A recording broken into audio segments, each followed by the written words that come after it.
Good evening, everyone. This is Christian Karasevich, CEO and founder of Social Chefs, and you are watching this week's episode of Social Chatter. So for those of you who have not attended a Social Chatter episode before, basically what we like to do is I like to bring on my co-host. In this case, it's Nick Rishwain this week. And basically what we do is we talk about the latest social media news and share some new tools that we've discovered. These could be apps, they could be desktop tools, and so forth. So we've got some really great viewers on today, but I'm going to bring my host in here, my co-host here in a second. And let me just wait for Nick to join.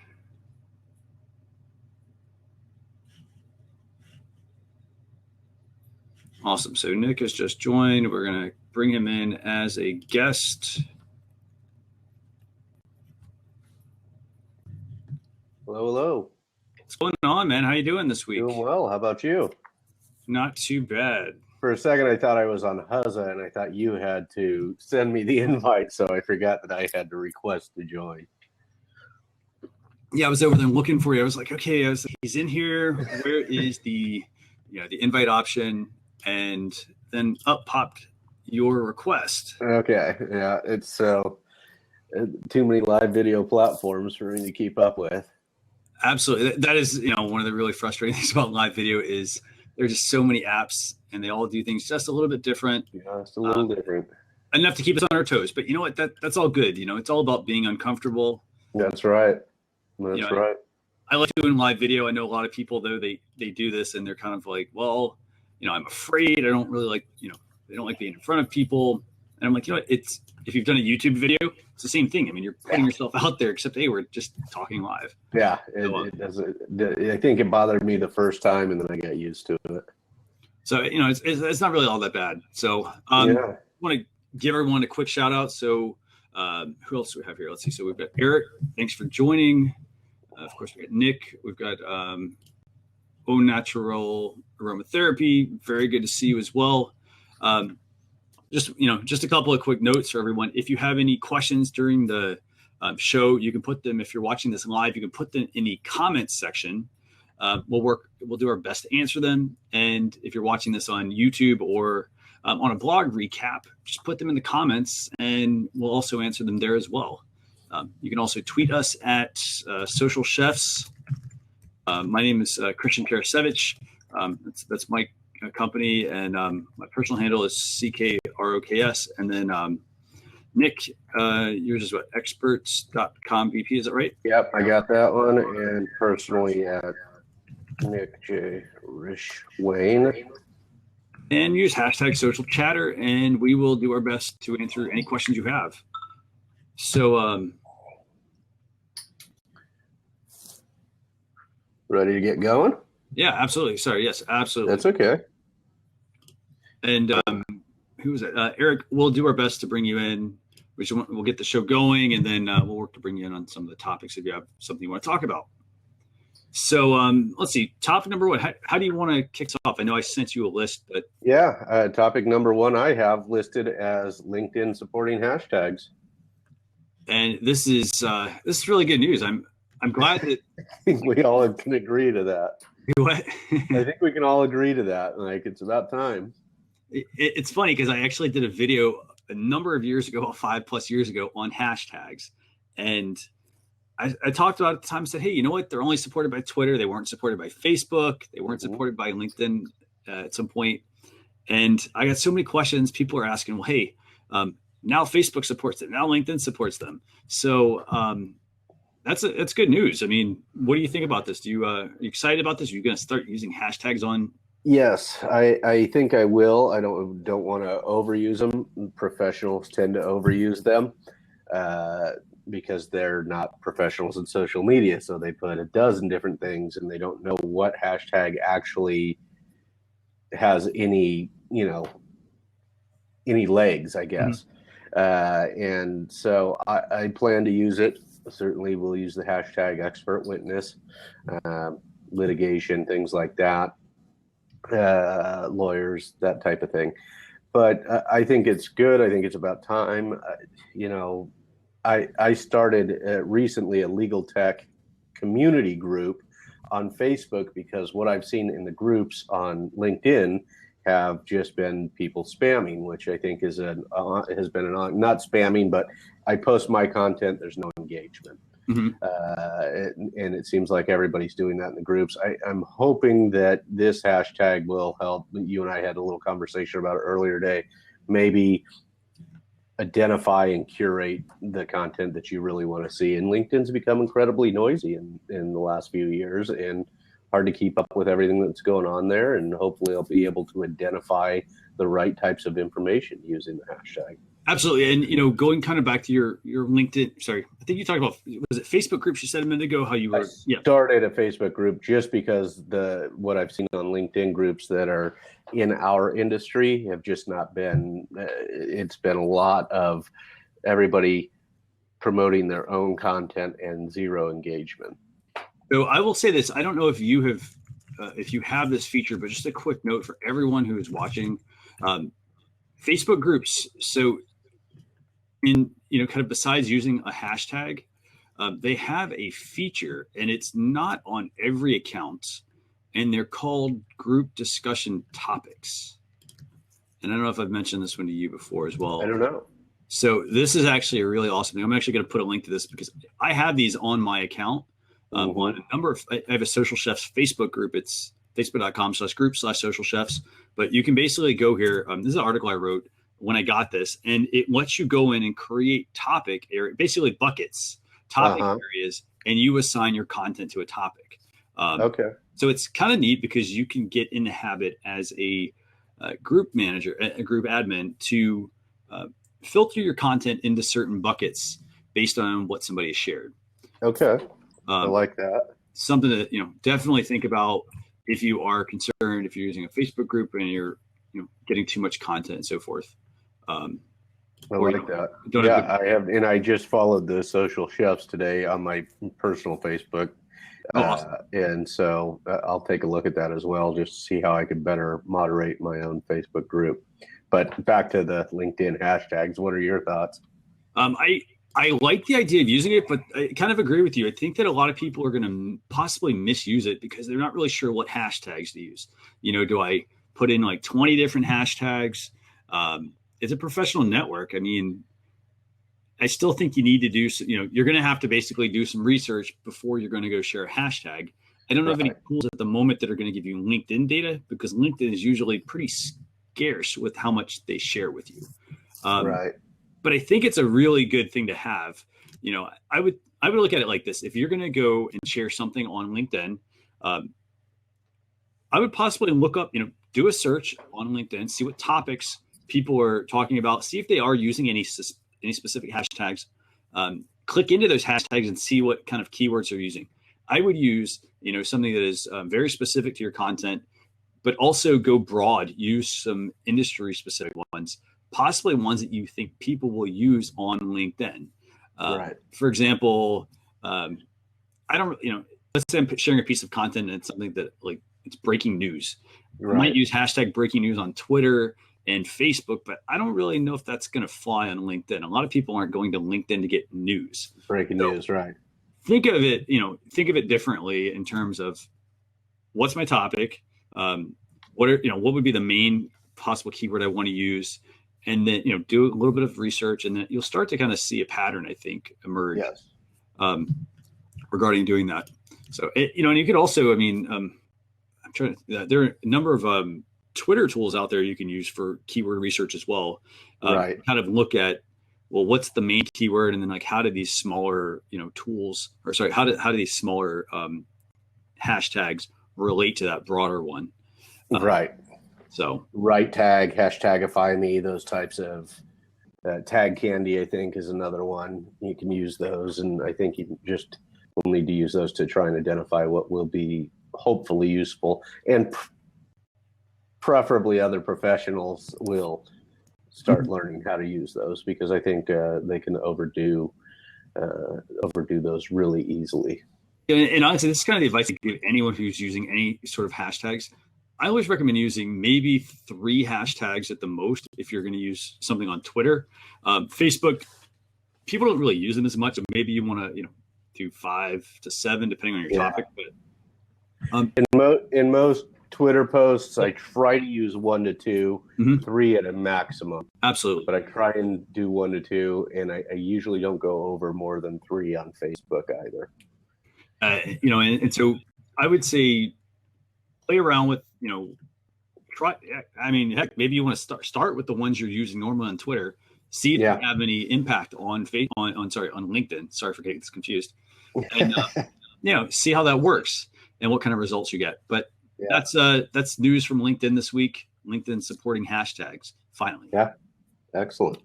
By the way, if you do want to tweet any of the topics we're talking about out right now, feel free to send a tweet, copy the URL to the show, and invite people in. I probably recommend using maybe hashtag social media or hashtag social media news. Yes. Yep.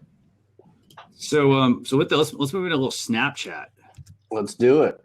Snapchat. Oh, by the way, I'm dropping one more link in there for people that wanted to look at the Facebook group topics. I also put together some ideas on helping you structure what kind of topics you end up picking, because there's a lot you can really choose from, and you don't want to have too many buckets, but you don't want to have too few. So keep that in mind. Good point. Okay. Topic 2. Topic 2 today. Snapchat is ending their local stories and moving to live events. Are you a big Snapchat user? I am a big Snapchat user. I'm not in a big city, so I rarely see the local stories.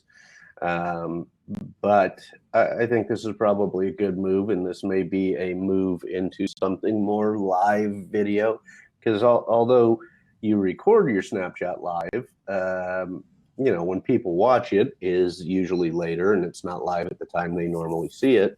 And I think these live events is just their version of moving to live video interaction. And what's actually really fascinating, kind of playing off of this whole thing about live video, everything is moving towards live content and the ability to then have a recap broadcast that somebody can go and watch.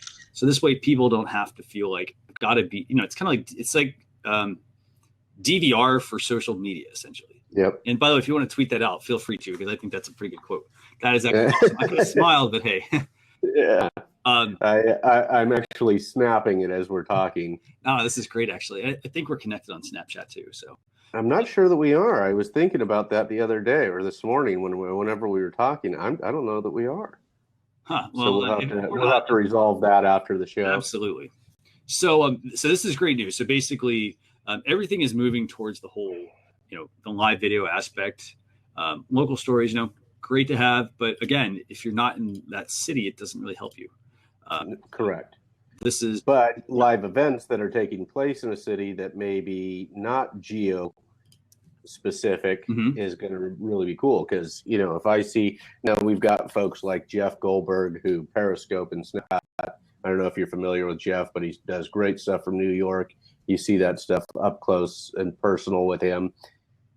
Now, if you have multiple people doing that, creating a story around an event in New York or in Los Angeles, San Francisco, Paris, and it gives those of us who aren't in one of the big cities an opportunity to see it, Austin maybe, now you're talking about this is great free advertising for those locations, for those events, and people seeing what's really happening in real time. And I see this happening and moving Snapchat into a real-time news organization as well. Absolutely. And this kind of reminds me of of Twitter Moments a little bit as well, because for those of you who haven't checked out Twitter Moments, I mean, Twitter Moments, they're a way to bring together different people talking about particular events. And this whole Snapchat thing as well reminds me of a very similar functionality. Happened in local, or it's happened in live events, basically in a different city. So if I'm a business, how can I benefit from this whole Snapchat ending live stories and moving more towards the live video side? I think this is what would always be my my call or my push to say you better get used to live video, you better get comfortable with it if you're in business. It doesn't have to be Snapchat live stories. Start with Periscope, start with Fire Talk, start with Huzza, start with Facebook Live. It'd be a good choice because of the audience that you've already got built in there. But start with them and try to get comfortable with it. So that would just be my overall. Whether or not it's Snapchat specific, I'd say this is just a little bit more evidence that live video is taking over the world, at least this year. Yeah, and that's a good point. At least just this year. Speaking of live video, I would also say if like you mentioned Facebook Live, like we're using, for instance, right now we're using Fire Talk. We used to use Blab. Again, testing it. YouTube. We use Facebook Live. If you even want to, if you're not too comfortable with just using things like publicly like this, you could also look into using Facebook Instant Video. That actually was announced late last week, and it's a way for you to do live video, or basically to do video over Messenger. So right now it's just with your friends. So this way, if you're not comfortable, in front of a big audience, check out Facebook Instant Video. Or get on an appear.in deal with a couple of your friends. You can have up to 8 people in there. Have a little live video conference with them. It's just like doing FaceTime or Skype or personal Skype conversations. And by the way, remember we also talked about this app last week called Lively, and Smile Time as well. Yeah, so here's Lively, and Lively is a really cool app because it's actually made by somebody at Facebook, or a former Facebook employee. But that's Lively, and it basically that's defaults to private settings. Absolutely, that's a great point to make. You want to just tell viewers about that one real quick? Yeah, so Lively, it's just one more social media, social video, live video platform. But this one, much like appear.in doesn't even record. So you can go on and talk the way Christian and I are talking right now. Lively, I believe, does record, but those recordings are set to private. That's the default setting. So you can go on there, have conversation with family, with friends, with colleagues, and you can record it, but it's set to private. You would have to choose whether or not you want it to become public. So great recommendations. So next item, Snapchat again. Another Snapchat update. Oh, did I miss one of our? I don't know if you got this one. Oh yeah, no, I did. I'm sorry, I saw this. Now, is this new, or is this, because I thought I was just planning to use this for the first time. Actually, earlier this week. Is this a new one, or is there something new about this? This was it was new. I don't know if you haven't had this, have you? I mean, basically, you've had it. As far as I know, sending cash through Snapchat, once you tie it to your account, I've had Snap Cash in my settings for quite some time. Very interesting, huh? So it just popped up on my account this week. Interesting. Fascinating. So basically, the way it works, though, if you're in a message, you put $sign and then put an amount in there, and you'll be able to send cash to somebody, right? Once you've got it, my understanding is you've got to have the account set, your debit card, and so it's not tied to your credit card. It has to be. My understanding is tied to your debit card, and then yes, you can send. I didn't know how you actually sent the cash because I didn't go that far yet, but I was looking in the settings as to the opportunity for doing such, because it came up that I was going to buy something through one of the folks that we probably all happen to know through Snapchat and other and other social platforms that many of us have in common. And I said, he said, you could send a check. And then I said, you want to try Snap Cash? So I thought this was available for quite some time, and I was behind the times and not trying it out yet. That's why I was surprised that it was a topic. Interesting. Well, so for me, at least, it just popped up. So okay, that's interesting. Well, I don't know. I guess we can go back and look. Not that it matters. The point is, you can send cash through Snapchat. and here's the thing: I've not ever sent any cash through Snapchat. I've done Facebook Messenger, sent money through that. Use Square, which that's what Snap Cash uses as well. Yes. But very easy. And here's the thing: I kind of expect, again, I think all of the social networks are going to start to add some form of payment sending. Whether it's Snapchat or Facebook. You've got Twitter. I don't know if somebody would pay through LinkedIn, I guess, since it's a business account. It's a little different. Yeah, could be. Our experts, our members would probably not like that, because generally in the past, experts are generally mature in their field, and LinkedIn, being the professional platform, is the one that they're willing to use. We're trying to convince them to use others, but our members generally work from the beginning off of a retainer. This would be a great way for them to, send me a retainer. I'll get to work on your case. If you could do it right through LinkedIn, not a bad idea. Yeah. So, and here's the thing: at the pace that LinkedIn / Microsoft are going with things, I don't know how soon that's going to get here, but it'd be fascinating to see if they add that as well. I really think that all the networks, they need a similar tie-in, because if somebody wants to pay for something, you as a business need to be, available for somebody to be able to do that from whatever platform that person wants to use. So very easy. Snapchat, type $, the dollar amount you want. So if you just type $, it doesn't happen. But if you do $, and say 99, it will pop up. Send cash. When you tap on it, it'll ask you to agree to their terms of service, and then it'll walk you through all the other steps you need. And this is obviously in a message. So if I'm a business, I'd say this: you probably, especially if you're selling a product, I think this is where it's going to be beneficial for you. Yeah, so absolutely. So, like, for example, maybe if I'm on Snapchat, maybe I want to create a snap, and let's say I want to sell a T-shirt or something. I might show somebody the T-shirt and say, hey, we've got 10 of these available. Send me $10, and then at that point I'll get in touch with you and I'll send you the T-shirt. So it's a quick way to move product if you've got a really loyal and built-in audience. Right, and which is how it came up in my conversations this week, was that somebody's wife had made a little piece of art that I thought would make for a good Christmas present for a family member. And I said, let me know when you've got the shipping and handling all down, and let me know how you want me to pay you. And it just happened to, and then I thought, there's the Snap Cash feature, and this person and I are always communicating through Snapchat. This might be the perfect time for me to try it out. I'll tell you, the one thing I did not like is that it had to be tied to my debit card, not to a credit card.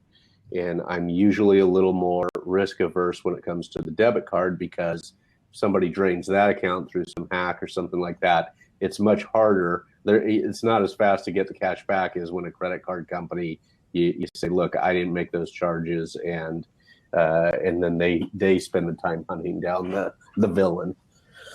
Absolutely, and that's a great point.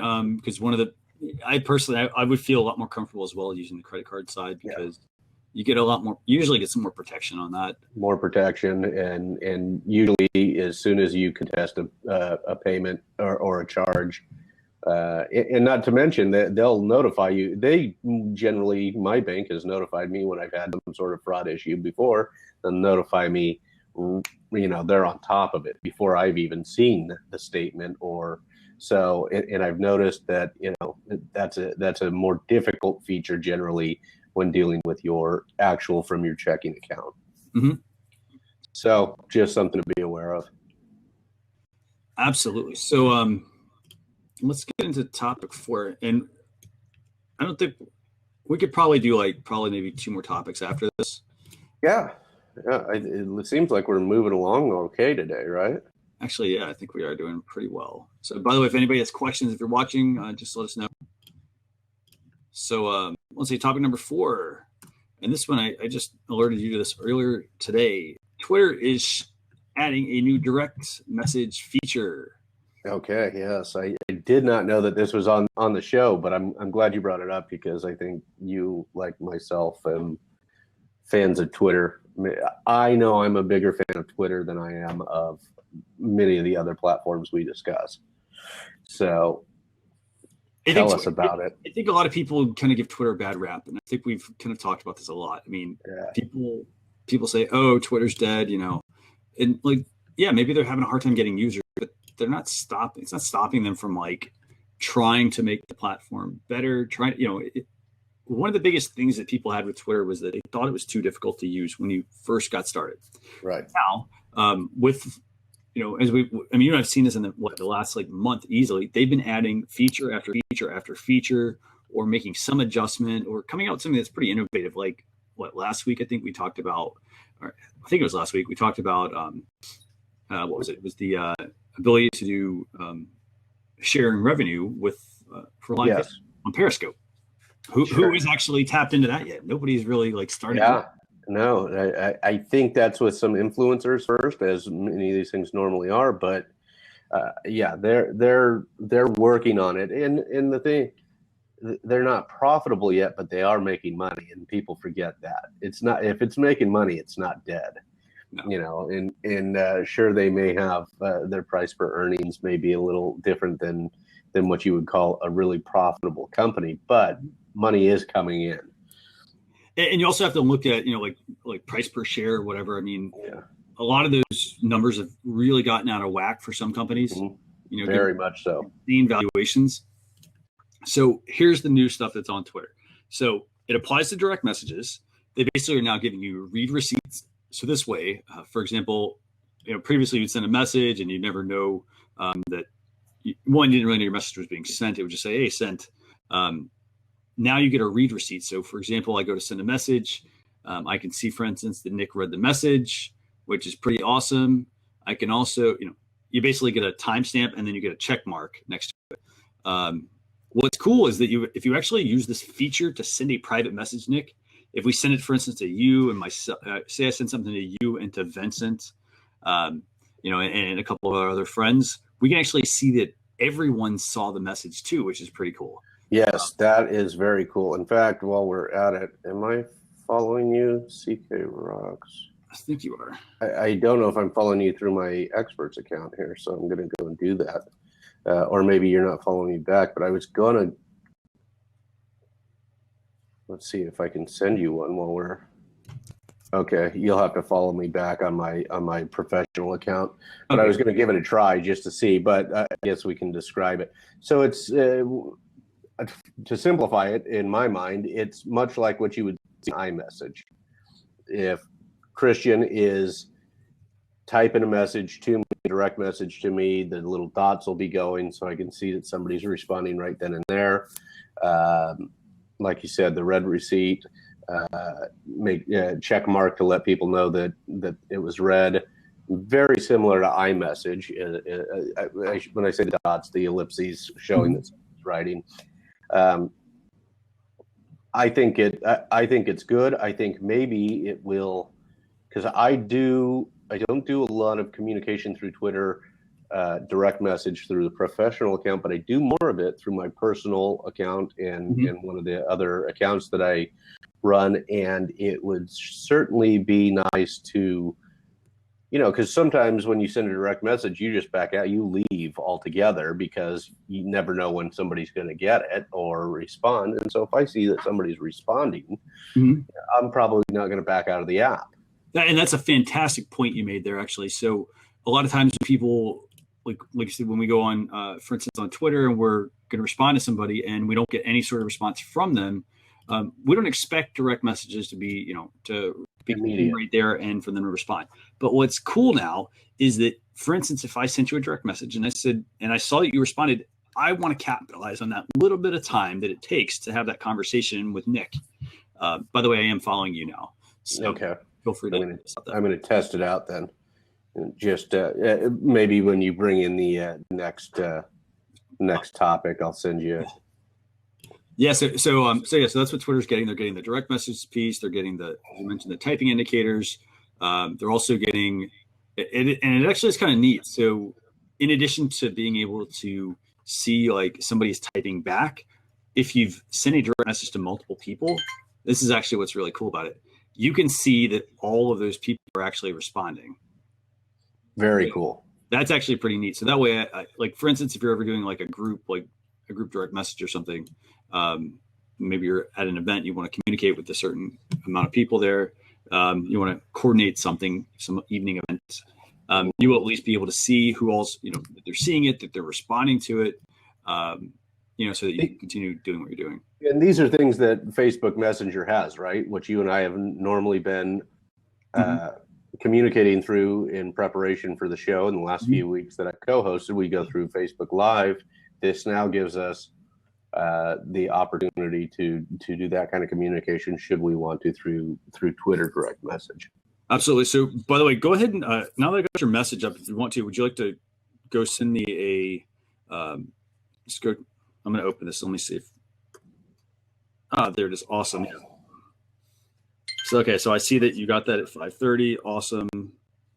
I'm wondering if, because I'm doing this through the desktop app right now, and I'm wondering if, interesting.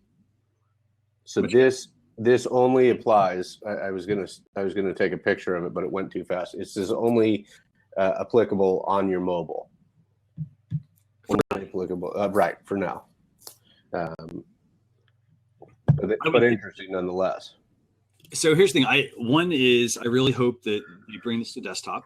So hold on, are you using the Twitter app or using the Twitter web interface? I was using web interface, waiting to see if the ellipses would pop up, but Twitter gives preference to mobile, and strangely enough, I get the message through mobile before I got it on desktop. So, but I didn't also have any indication on desktop interface or web interface that indicated that you were typing a message or that you had read the message. But I think they give priority to mobile because, I could not see that you were typing that one. So it appears to be, at least right now, only on the mobile app. Yeah, and here's the thing, and I kind of think it's one of those features that they're probably testing it on mobile, and they may consider bringing it to desktop at some point. When I'm on the desktop, literally I'm on the Twitter desktop app. I see, you sent a message 2 minutes ago. I see that it was sent now. I bet that it probably just needs, heck, it could even just be waiting on an update from the App Store. Could be, yeah. Yeah, and the only reason I like it that way, when you work in front of multiple screens in a day, I keep the Twitter stream open and keep TweetDeck open throughout the day. So it would be nice to have it as a feature on desktop as well. Yeah, because we can be on Facebook and we can sit there and we can see that you're chatting. Yes. Something. I'm more likely to actually stick around if I see that you're over there also engaged in the conversation. Right. But yeah, this is good feature to have. If I'm a business, here's the thing. If you use direct messages in your Twitter marketing, which hopefully you're not doing like the automated ones. Yes, hopefully they're very useful. So now you at least can communicate with a certain group of your clients. Remember, not everybody's going to be using Twitter, so you want to go where your clients are at. So absolutely. And Facebook's a good place to start for that. LinkedIn if you're in professional services like I am. So let's see what's next on the list. I've got Facebook forcing advertisers to speed up their own websites. Is that the next one you had on the list? Actually, I have one other little small update, which is basically this actually was rolled out or was announced earlier this summer. But Hootsuite, for those of you who don't know, social media management dashboard, they are soon going to let you use photos, GIFs, and videos.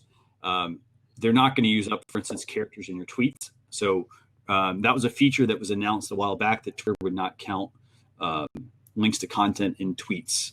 And same thing with URLs. But photos, GIFs, videos, if you're using Hootsuite, they'll no longer use up characters in your tweets. So you get your 140 characters to be able to include that. If you quote tweets and include a URL to like a piece of web content, that will take up 23 characters in your tweet. So you have 117 to start with. Mm-hmm. And then they've also added another feature, which is kind of fascinating. You can retweet or quote text. Sorry, you can retweet or quote your tweet. Retweet or quote tweet your own tweets. Boy, that is a mouthful. So, like Twitter instituted that you can retweet your own tweets. Mm-hmm. You can retweet or quote tweet your own tweets, yes. Or quote tweet them as well. So I can, okay, interesting. That is a mouthful, but okay. And that's good, you know, for example, if you want to like resurface a previous tweet or like quickly reuse some content that's already been approved. Right, or that there's been an update to something you've previously posted, then you might want to quote retweet that. Fantastic example there. So let's see. So that's that one. And then the last one we wanted to talk about was the whole Facebook piece. And that is basically Facebook forcing advertisers to speed up their sites. I'm sure this one's going to ruffle a few feathers. But I think the only reason that it'll, so do you want me to read what they're doing? There's from the article here real quick? Yeah, sure. Let's go and tell people about this. What's going on? Facebook is set to introduce a new technology that will, what they're calling pre-fetch mobile web links provided by advertisers. And if the resulting website, so if it's the Social Chef site, takes too long to load or isn't mobile optimized, they may prevent those ads from showing. And this is based on research that shows that up to 40% of website visitors will abandon a site after a 3-second delay. Okay. So that's important, and this is important for anybody in the online world to know that if your website is not very fast, people don't have the patience, and they're probably going to click away. So this is probably forcing something that may need to be forced in the long term anyway. So if your website's not fast, that's going to negatively impact your business no matter what. Facebook's going to be pushing you to do this. And they're working on ways that, it sounded like in that article, they're working on ways that will limit the impact this will have on marketers to begin with, or advertisers to begin with, by trying to pre-fetch and preload some of this. So even if your website is slower, that it won't impact negatively your load time. And I like the idea that they're doing this. Part of the thing is, you know, they came out with instant articles. You know, instant articles, they're a way for you, when you're publishing your web content, to, instead of Facebook going off to your website and trying to load your mobile site, what they were doing was, when you publish your content, you can send specific content as an instant article. And Facebook was trying to do that on mobile so that it would get people, you know, because mobile's pretty slow a lot of times anyway, it would get people to, you know, load your site. And then Facebook was basically giving you monetization options, but they were not actually taking it to your website, and they were showing you a mobile preview. Now, this was extremely useful, but I would say, you know, this whole next thing like that we're talking about here, I like the fact that they're doing this, because if, for instance, I need to either jump on board and start setting my website up for instant articles. In addition to that, though, if I have not, you know, if I've not done that, I want to, at this point, you know, start to actually improve like my website. A lot of times there's so many spammy websites out there. Mm-hmm. A lot of people don't know any better when they're clicking on something. And, you know, they're trying to get rid of clickbait, for instance. They're trying to get rid of websites that are loading really slow. Mm-hmm. So, you know, it's really important that they're, that you're abiding by these rules, because the more that your site loads faster, the better the quality of content that's there. It's not clickbait. The more people are going to want to stick around, and, you know, they're going to want to hear what you have to say. They're going to want to read your content and so forth. Mm-hmm.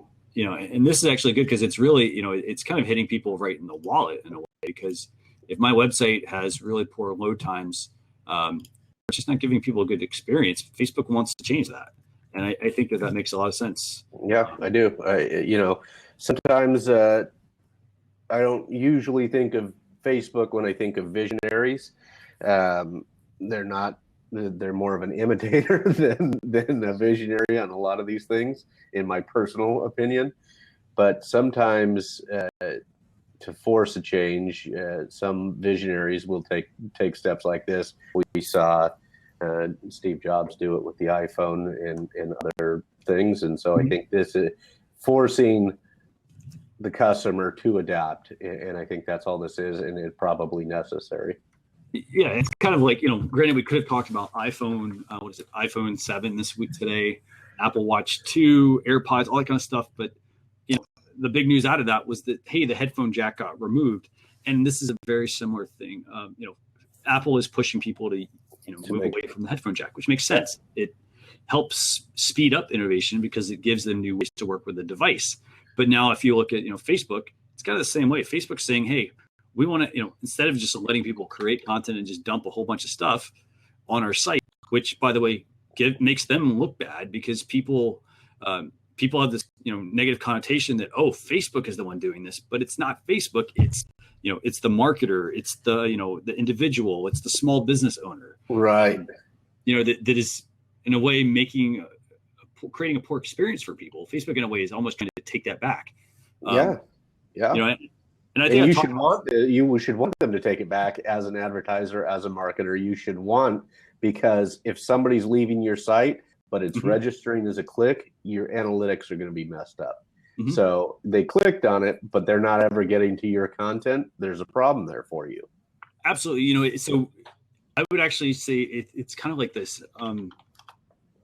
It's something that right now is going to make you uncomfortable. You're probably thinking, oh, I've got to do all this extra work. But in the long run, you're going to come out ahead if you do the right things. You improve your site. You make it work better. Hey, ads, they're going to get more competitive. Well, guess what? If you get ahead of this and start publishing really good content and making your site, very fast for Facebook by even just setting up instant articles, you'll stand to benefit. I wouldn't even be surprised if Facebook might even use this almost as a metric for showing ads at some point, to say, hey, like, how fast does your website load? Because here's the thing. Everybody is competing for the same interests, the same keywords, and so on. And yeah, you can keep increasing the price, but that's not going to let it's not going to let people in. And correct. Actually say, hey, you know what? We're going to wait, we're going to weight the ads based on somebody's website. Well, hey, that seems to me like a pretty fair ranking. I mean, that's pretty fair. You got the whole list. You know exactly what you need to do. Yeah, if you're not spending the time and the money and keeping yours up to date, you're going to have a problem. And go ahead. I was just I don't know that I have any more on that particular one. I was going to share with you, not for the show here, but I'm going to share an article that you may want to read after the show, is because you brought up the eliminating the headphone jack, and I found a really interesting article for the iPhone as to why this is important and how old the technology for those headphone jacks really is. So, and it was off topic. I apologize. Oh no, that's totally fine. So just while I've got a break, I want to answer this question from Spy Gadget Rentals. So they said, hey, so the fastest ads are better. Not necessarily. It's not about fast ads. It's about having a website that loads fast for your users. So what Facebook is going to do is, if you're advertising content, that when they go and try to get the link that you're trying to share, and you're advertising it, and it takes too long to load, what they're looking to possibly do is prevent the ad from showing. So it's not about having a fast ad. It's about having a quality load time on your website to the content that you're sharing. And that's actually good too, because for example, let's use Nick and myself as examples here. Let's say I shared something and I'm trying to run a Facebook ad to get people to view something, and Nick happens to see that, and my website loads, and I'm advertising his item for some reason, right? If his website loads very slow and I'm the one sharing that as an ad, for instance, from my account and so forth, because maybe we're doing a partnership or something, that would actually reflect negatively both on Nick, but on myself, and so really it's about, it almost in a way is like almost creating a partnership too with somebody. Yeah, I think affiliate marketers will want to keep an eye out for this. if you're an affiliate marketer, you'll want to see, you'll want to check some, and you're working into an affiliation with somebody, probably want to check their web speeds. And heck, I'd even almost say if you're working with, in the same vein, like an influencer, to a certain degree, and, you're getting somebody like, for instance, you're promoting an event that somebody's putting on, you're not, you may put paid behind that because you might get, a commission off of that, or, it might be just a way for you to get the word out also to your channels, and you might, and you could benefit obviously from that. So just keep that in mind. So does that answer your question, Spygate Rentals? Awesome. So with that, we're going to jump into just 3 quick tools. And the first one I want to talk about, I don't know if you've had, and by the way, Spygate Rentals, absolutely, you're totally welcome. We're really glad to have you on the show. Yes, so very much so. Let's talk about tools. Tool 1, and this is actually kind of neat. So Hootsuite, they're coming out with new plans for social media management dashboards. Cool. Do you use Hootsuite at all? I don't. I'm a Buffer user, both personally and professionally. Okay, so Hootsuite, it started out as like $6. Now it is up to, what was it? Let's see, it was 30. Sorry, you get a 30-day trial. It was moving towards, I think, 9 and change at some point. And then now they've actually come out with some additional plans, because they had the free version, they had the pro version, and then they had the enterprise version. That was essentially like kind of how they broke it up. What they're now doing is they're breaking it up to where you don't have to, like, there's a lot of times people didn't really fit into one plan or another. And so what they're doing with these new plans, let me get the chart if I can find it. Let's see. They're calling them simpler plans.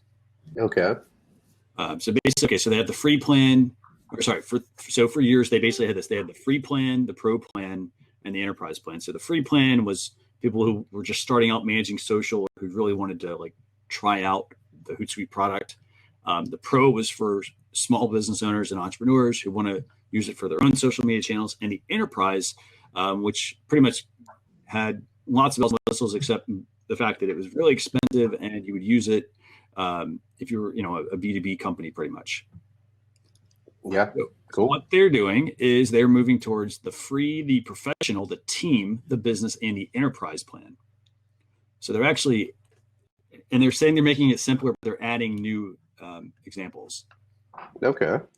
So are you a Hootsuite user? I am a Hootsuite user. I use it for mainly for Twitter, just because it's really good for that. It's really great for events.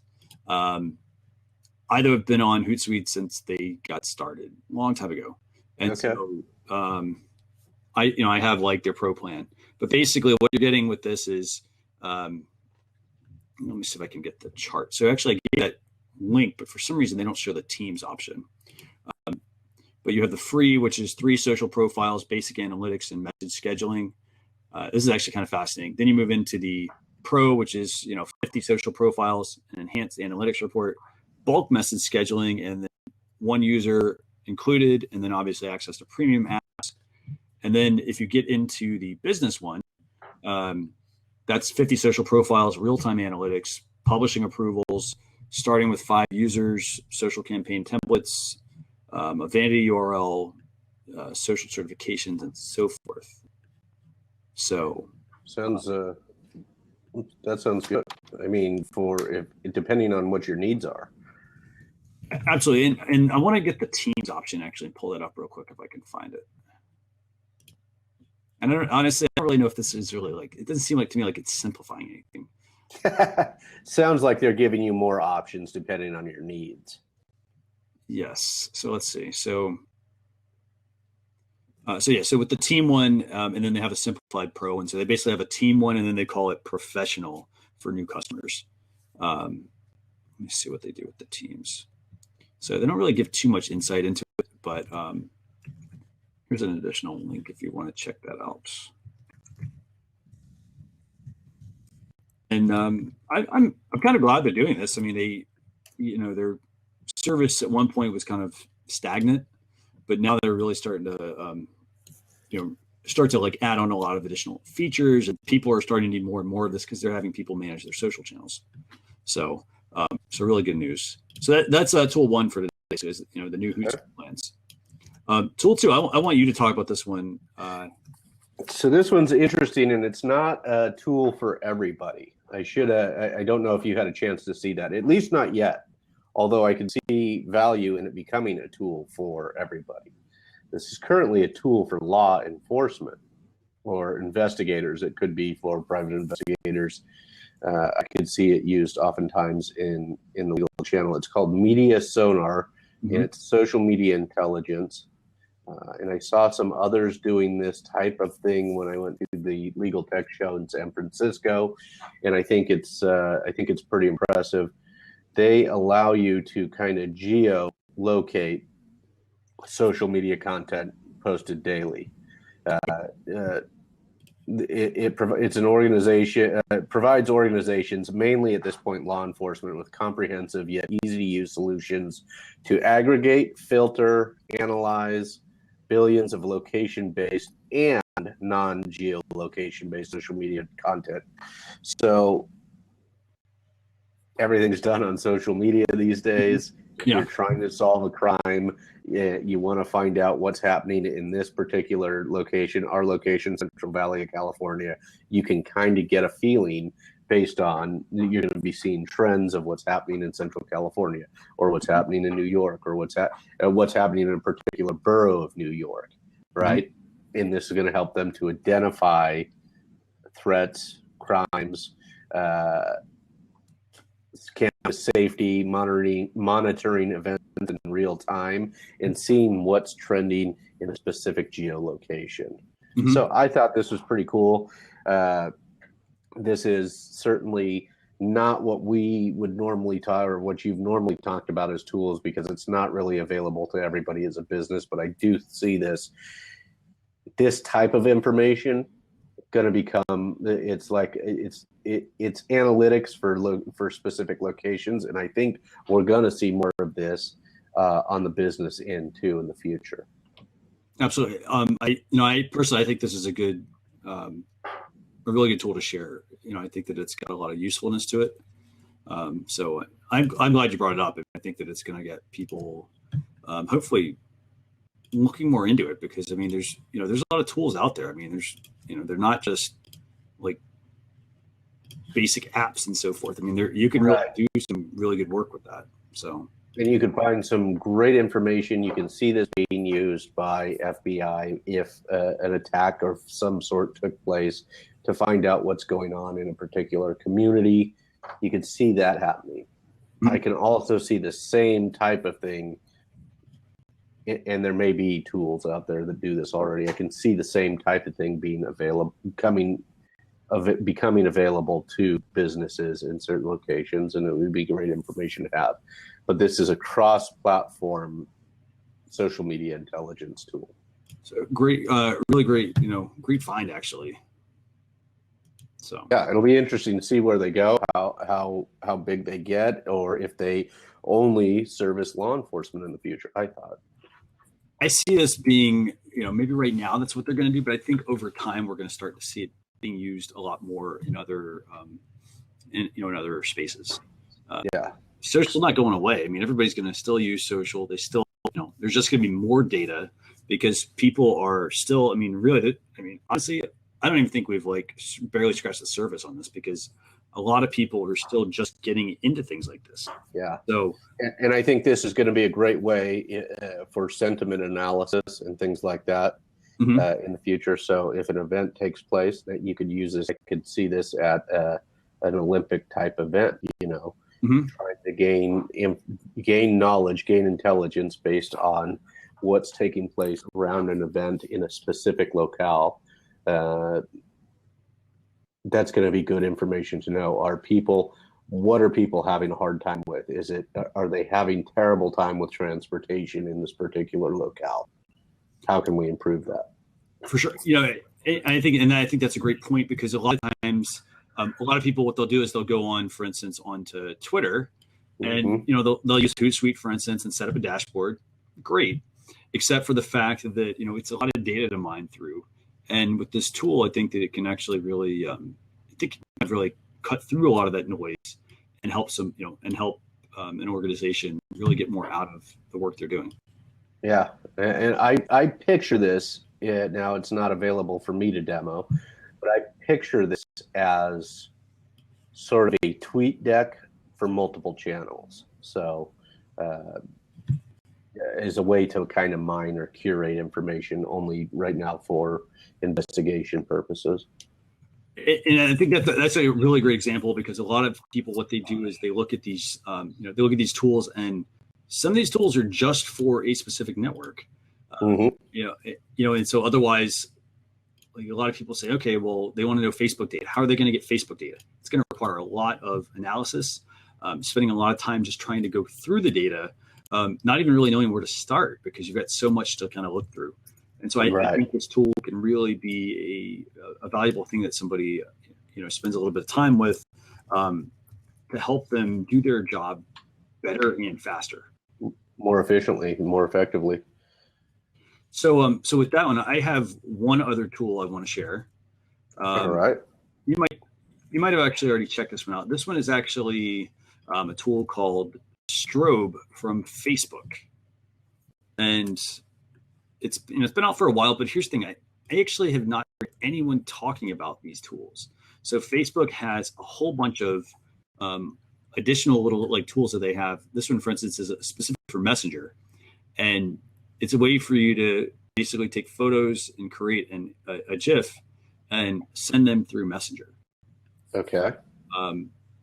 Again, yes, I know there are tons of apps that will let you create a GIF. Yeah, there's tons of them, but I like the fact that this one is actually a Facebook specific one, and they have Strobe. They've got a bunch of other apps as well that all perform a specific function. In this case, this is the Strobe app. So, Okay. Have you heard of this one at all? Have you? Only when you sent it to me, but I have not otherwise heard of it or played with it yet. So yeah, so basically all you do is you take your photos, and it's kind of neat because you have all these cool effects. Like you can do like real, you can do a mirrored option, you can do like a funky like twisting option, so it takes your photo and like contorts it a bunch of different ways. You can do one that creates a quick zoom option, and then you just hit Messenger, and that's it.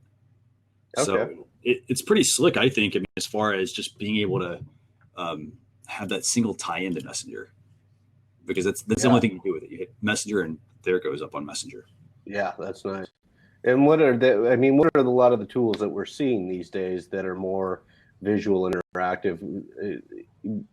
They're trying to make social media even more fun than just posting text and an image. And I think that's what this is. And that's a great point. Social media doesn't have to be one of those things where like it's just like it's still about business. Or say it can still be about your business, but you don't have to present it in a boring way, for example. A boring, stuffy kind of way, yeah.